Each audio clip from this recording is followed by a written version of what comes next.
ان الحمد للہ نحمده ونصلی علی رسولہ الکریم اما بعد فاعوذ باللہ من الشیطان الرجیم بسم اللہ الرحمن الرحیم سنریہم آیاتنا فی الآفاق وفی انفسہم حتی یتبین لہم انہ الحق صدق اللہ العظیم۔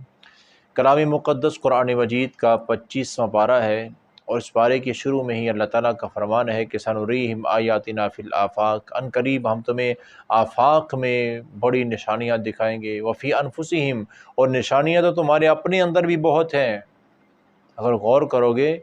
حتی یتبین لہم انہ الحق، جو بھی غور کریں گے ان پر یہ چیز واضح ہو جائے گی، یہ حق کہ یقیناً اللہ تعالیٰ کی ذات حق ذات ہے، سچی ذات ہے۔ اور اتنی میرے بھائیو دیکھو ابھی ہم نے کیا کچھ ہم نے آفاق میں دیکھ لیا ہے، اور اگر اپنی ہم بات کریں نا اپنے انسان کی، تو اب یہ سمجھ سے بالا تر ہے، اتنا باریک بین اور پوری، یعنی کہ ایک انسان کے اندر پوری کائنات بستی ہے، ایک انسان کے اندر۔ اپنے دماغ کو دیکھ لیں، آنکھوں کو دیکھ لیں، کانوں کو دیکھ لیں، زبان کو دیکھ لیں، اپنے دل کو دیکھ لیں، اور اپنے جسم کی باقی رگوں کو دیکھ لیں۔ ابھی یہ پورے جسم کے اندر خون کو پمپ کر رہا ہے یہ دل، اور جن نالیوں کے اندر خون جا رہا ہے وہ اتنی باریک ہے، اتنی زیادہ ہے، پورے جسم کے اندر کہیں بھی تھوڑا کٹ لگے فوراً خون نکل آتا ہے، اتنی باریک ہر جگہ پورے جسم میں موجود ہے۔ اور اب تک کی تحقیق کے مطابق انسانی جسم کے اندر یہ جو خون کی نالیاں ہیں نا، یہ وینیں، یہ اتنی زیادہ ہیں کہ اگر ان کو بچھایا جائے، ایک انسان کی خون کی یہ جو نالیاں ہیں ان کو بچھایا جائے نا، ایک نالی پھر اس کے آگے دوسری تیسری چوتھی، تو یہ تقریباً 1,00,000 کلومیٹر بنتا ہے، 1,00,000 کلومیٹر، یعنی کہ پوری زمین کے کوئی 2.5 چکر لگ جائیں گے۔ ہماری یہ جو زمین ہے نا، اس زمین کا ہم پورا چکر لگانا ہو، ایک کنارے سے چلیں دوسرے کنارے سے آتے ہو، جب دوبارہ واپس آئیں گے تو تقریباً 40,000 کلومیٹر بنتا ہے۔ 40,000 کلومیٹر زمین کا یہ گولائی ہے پورا چکر، اور ایک انسان کے اندر جو وینے ہیں ان کی لمبائی 1,00,000 کلومیٹر ہے، یعنی کہ 2 چکر اور 2.5 چکر پوری زمین کے بن جائیں گے ایک انسان کے، اگر ان نالیوں کو ہی بچھایا جائے۔ اتنا باریک اور اتنا مضبوط نظام اللہ نے بنا رکھا ہے، اور وہ دن رات چل رہا ہے، کام کر رہا ہے، 24 گھنٹے، سالوں کے سال نظام چلتا رہتا ہے۔ جب اللہ کا حکم ہوتا ہے تب وہ ختم ہوتا ہے۔ وفی انفسہم، اللہ کہتے ہیں کہ تمہارے اپنے اندر بڑی نشانیاں ہیں، اگر تم غور کرو تمہارے اپنے اندر بہت کچھ۔ اور اسی بارے میں آگے چلتے ہوئے میرے محترم بھائی، اور اللہ تعالیٰ کا فرمان ہے کہ وَلَوْ بَسَطَ اللَّهُ الرِّزْقَ لِعِبَادِهِ لَبَغَوْا فِي الْأَرْضِ۔ اب تقریباً سبھی کی سوچ ہوتی ہے، فطرت ہے نا، انسانی فطرت، کہ سوچ ہے کہ میرے پاس مال دولت بہت زیادہ ہونا چاہیے، تو سبھی کی یہ سوچ ہے سبھی کے پاس ہونا چاہیے۔ تو اللہ تعالیٰ کو کیا کمی ہے؟ اللہ تعالیٰ یہ لوگوں کو سبھی کو امیر کیوں نہیں بنا دیتے؟ جب سب یہی چاہتے ہیں، یہی مانگتے ہیں، تو اللہ کو چاہیے کہ سبھی کو دے دے، مسئلہ ہی حل ہو جائے گا۔ نہیں، مسئلہ حل نہیں ہوگا، بربادی ہو جائے گی، مسئلہ خراب ہو جائے گا، زندگی ختم، جینا مشکل، قتل و غارت۔ وَلَوْ بَسَطَ اللَّهُ الرِّزْقَ لِعِبَادِهِ لَبَغَوْا فِي الْأَرْضِ۔ اللہ تعالیٰ کا فرمان ہے کہ اگر میں سبھی کو امیر بنا دوں، جو وہ چاہتے ہیں ان کو دے دوں، لَبَغَوْا فِي الْأَرْضِ، پھر زمین میں بغاوت ہی بغاوت ہوگی، قتل و غارت ہوگی، کچھ امن نہیں رہے گا۔ یہ جو کچھ غریب ہیں، کچھ مڈل ہیں، کچھ زیادہ مالدار ہیں، تو یہ اللہ نے جو نظام بنایا ہے یہ بہت بہترین نظام ہے۔ مثال کے طور پر ہم چاہتے ہیں کہ سارے امیر ہو جائیں، چلو سارے امیر ہو گئے۔ اب جتنے لوگ فیکٹریوں میں کام کر رہے ہیں، یہ جو ابھی کپڑا پہنا ہوا ہے، یہ جس فیکٹری میں بنا ہے وہاں کا کروڑ پتی لوگ کام کرتے ہیں، اور جس کے پاس کروڑوں کی مالیت جائیداد ہو، اربوں کی، تو وہ کیا کسی فیکٹری میں ڈیوٹی کرے گا؟ نہیں کرے گا نا. تو پھر کپڑا کون بنائے گا؟ جوتے کون بنائے گا؟ بھائی کسان اتنی محنت جو کرتا ہے، گرمی سردی رات دن کسان محنت کرتا ہے، اور اگر وہی کسان جو ہے وہ کروڑوں اور اربوں پتی بن جائے تو وہ تو کبھی کام نہیں کرے گا. جب کسان محنت کرے گا نہیں تو ہم کھائیں گے کہاں سے؟ گاڑیوں میں سفر کرتے ہیں، گاڑیاں ہماری اپنی ہیں، لیکن گاڑیاں بنانے والے جو ورکرز ہیں اگر وہ کروڑوں پتی ہوں، اربوں پتی ہوں تو وہ بنائیں گے، وہ کریں گے فیکٹری میں کام. لوہے کی بھٹیوں میں، آگ کی بھٹیوں میں لوہا پگھلانے کے لیے کون اتنی گرمی کام کرے؟ کوئی بھی نہیں کرے گا. تو مطلب کیا ہے؟ مطلب یہ ہے، اللہ تعالیٰ کا فرمان ہے کہ اگر میں سبھی کو امیر بنا دوں تو دنیا جینے لائق رہے گی نہیں. اور بھئی جب کوئی کپڑا بنا ہی نہیں رہا ہے، کوئی جوتا بنا ہی نہیں رہا ہے، کوئی اناج بیچتا ہی نہیں، بوتا ہی نہیں ہے، کہیں سے اناج آ ہی نہیں رہا ہے، تو کیا کھائیں گے، کیا پہنیں گے، کیسے سفر کریں گے؟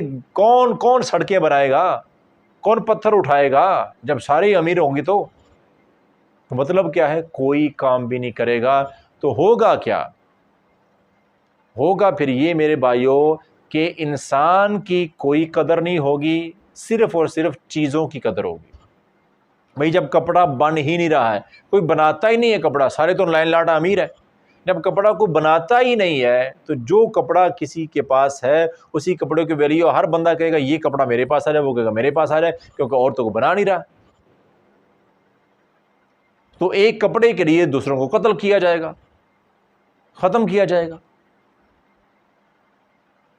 کھانے کے لیے قتل ہوں گے.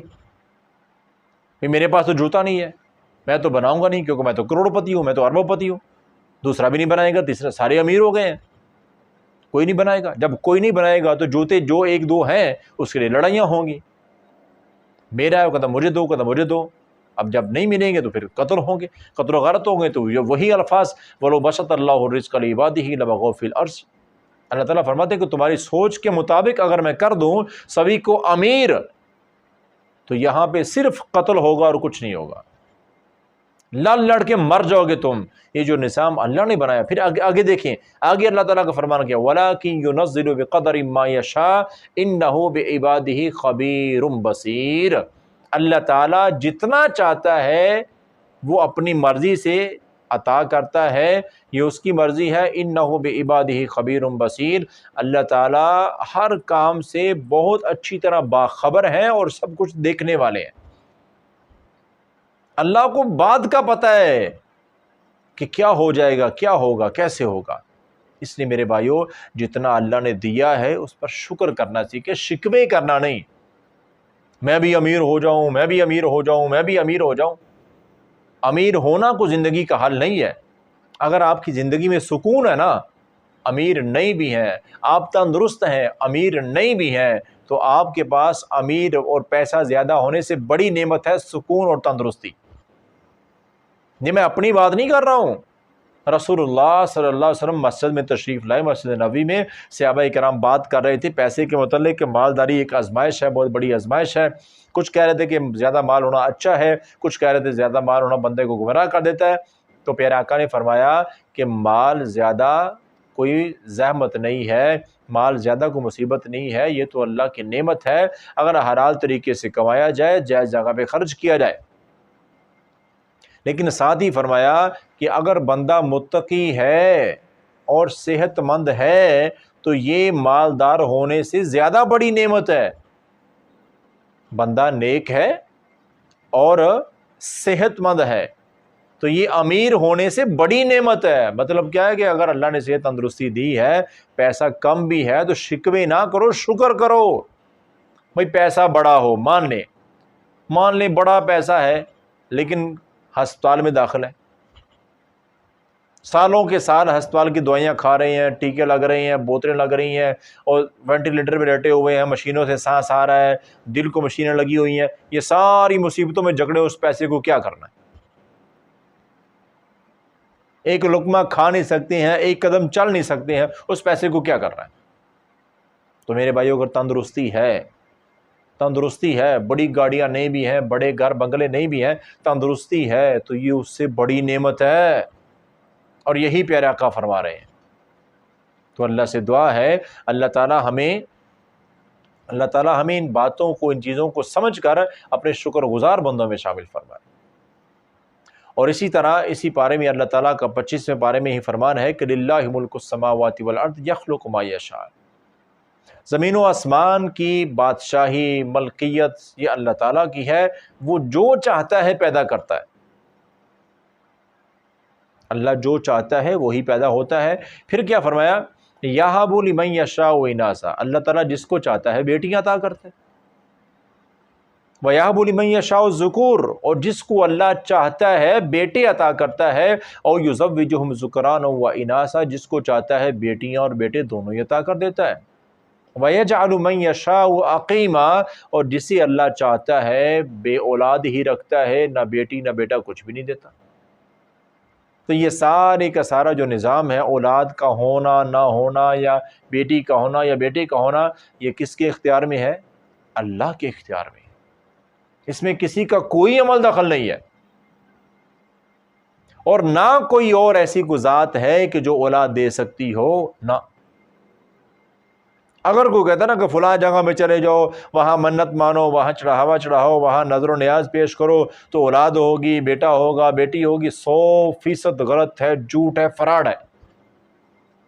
کیوں کہہ رہا ہوں؟ کیونکہ قرآن کے خلاف ہے، قرآن مجید کے خلاف ہے۔ اللہ تعالیٰ کا فرمان ہے، اس کائنات کا مالک للہ ملک السماوات والارض، زمین و آسمانوں کا مالک میں ہوں، تمام مخلوقات میں نے پیدا کی ہیں۔ یخلق ما یشاء، جو میں چاہتا ہوں وہ پیدا کرتا ہوں۔ اور اولاد کے متعلق بھی واضح کر دیا، چاہوں تو بیٹے دوں، چاہوں تو بیٹیاں دوں، چاہوں تو بیٹے اور بیٹیاں دونوں دوں، چاہوں تو اولاد نہ دوں، یہ میری مرضی ہے، کوئی اس میں کچھ نہیں کر سکتا۔ کوئی بھی ذرہ برابر اختیار نہیں رکھتا ہے کسی چیز کا۔ تو میرے محترم بھائیوں، ہم مسلمان ہیں، ہمارا تو 100% عقیدہ یہی ہونا چاہیے، اللہ کے علاوہ کوئی بھی نفع نقصان کا مالک نہیں ہے، اولاد دینے نہ دینے کا صرف اختیار اللہ کے پاس ہے، اس کی مرضی ہوگی تو ملے گی۔ ہاں، اگر اولاد نہیں ہے یا جو چاہتی ہو ویسا نہیں ہے تو اللہ سے دعا کرو، کیونکہ کرنے والی دینے والی ذات تو اللہ کی ہے نا۔ تو اللہ سے دعا کرو، نہ کہ کسی اور کے در پہ جا کے شرک کرو اور اپنے آپ کو مجرم بنا لو۔ اگر مجرم بن گئے میرے بھائیو، اس کا خاص کر کے اس کام میں کہ اولاد دینے والا کوئی اور ہے، بگڑی بنانے والا کوئی اور ہے، نفع دینے والا کوئی اور ہے اللہ کے علاوہ، تو اتنا برا انجام ہے، اتنا برا انجام ہے۔ اللہ تعالیٰ اسی بارے میں فرماتے ہیں کہ ایسا کرنے والوں کو جب جہنم میں ڈالو گا نا، تو ایسی سخت ترین سزائیں ہیں کہ تم سوچ نہیں سکتے۔ ایسی سزاؤں کا ذکر فرمایا کہ ان شجرۃ الزقوم طعام الاسیم، جہنمیوں کو جہنم میں کھانے کے لیے زقوم تھور کا درخت دیا جائے گا، اور یہ ایسی مصیبت ہوگی کالمہل یغلی فی البطون کغلی الحمیم، جیسے ہی اس کا ایک لقمہ پیٹ میں جائے گا سارا کچھ جل جائے گا، گل جائے گا، اور کھولتا ہوا پانی بدبودار، تصور نہیں کر سکتے۔ اور جب نہیں نہ پئیں گے، پی نہیں سکیں گے نا، تو اللہ کا حکم ہوگا ثم صبوا فوق رأسه من عذاب الحمیم، اللہ تعالیٰ کہیں گے یہ کھولتا ہوا ان کے سر کے اوپر ڈالو۔ دنیا میں ان کو میں نے بتایا تھا کہ پوری کائنات کا مالک میں ہوں، حاجت روا میں ہوں، مشکل کشا میں ہوں، مجھ سے مانگو، یہ مجھے چھوڑ کے اوروں کے در پہ جاتے تھے۔ مجھے سمجھا ہی نہیں ان لوگوں نے، میرے پیغامات ان کے پاس پہنچتے رہے، پورا قرآن میں نے اس لیے نازل کر دیا، اور ان لوگوں کے پاس ٹائم ہی نہیں تھا سمجھنے کے لیے، پڑھنے کے لیے، عمل کرنے کے لیے، پھر بھی غلط کام، پھر بھی شرکیہ کام۔ تو اتنی سخت ترین میرے بھائیوں سزائیں ہیں، اللہ معاف کرے۔ کہ پھر کیا فرمایا؟ اللہ تعالیٰ کہیں گے ذُقْ اِنَّکَ أَنْتَ الْعَزِیزُ الْکَرِیم، ذُقْ، اب یہ سزائیں ملیں گی تمہیں۔ جب وہ پورا اس کے سر پہ انڈیلا جائے گا نا جہنمی کے سر پہ، تو اس کی چمڑی ہڈیوں سے الگ ہو جائے گی۔ برداشت ہے کسی کو؟ تو اللہ تعالیٰ کہیں گے اِنَّکَ أَنْتَ الْعَزِیزُ الْکریم، دنیا میں بڑا عزت دار بنتا تھا نا، کہ میں جو چاہوں کروں، مجھے کسی کی پرواہ نہیں ہے، اللہ اس کے رسول کی بات ہے تو ہے، میں تو اپنی مرضی کروں گا۔ آج یہ عذاب تیرے لیے ہے، اور ایسا دردناک عذاب ہے۔ اللہ تعالیٰ کا فرمان ہے کہ وَيَأْتِيهِ الْمَوْتُ مِنْ كُلِّ مَكَانٍ وَمَا هُوَ بِمَيِّتٍ، اور جب ایسے عذاب ملیں گے تو بندے کو ایسے لگے گا جیسے میں ابھی مرنے والا ہوں، مر گیا، ختم ہو گیا میں۔ وَمَا هُوَ بِمَيِّتٍ، لیکن وہاں موت نہیں آئے گی، وہاں موت نہیں آئے گی۔ وَمِن وَرَائِهِ عَذَابٌ غَلِيظٌ، بلکہ اس کے بعد مزید اور اذیتناک عذاب دیے جائیں گے۔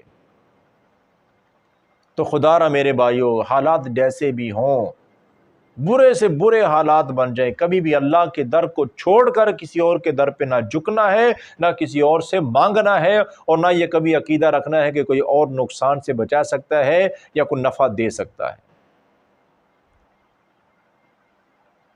عقیدہ توحید پہ اگر موت ہو گئی نا تو اس سے بڑی کامیابی کوئی نہیں ہے، اور شرک پہ اگر موت ہو گئی تو اس سے بڑی ناکامی کوئی نہیں ہے۔ تو اللہ سے دعا ہے اللہ تعالی ہمیں ان مسائل کو سمجھ کر قرآن و حدیث کے مطابق عقیدہ رکھنے کی توفیق عطا فرمائے۔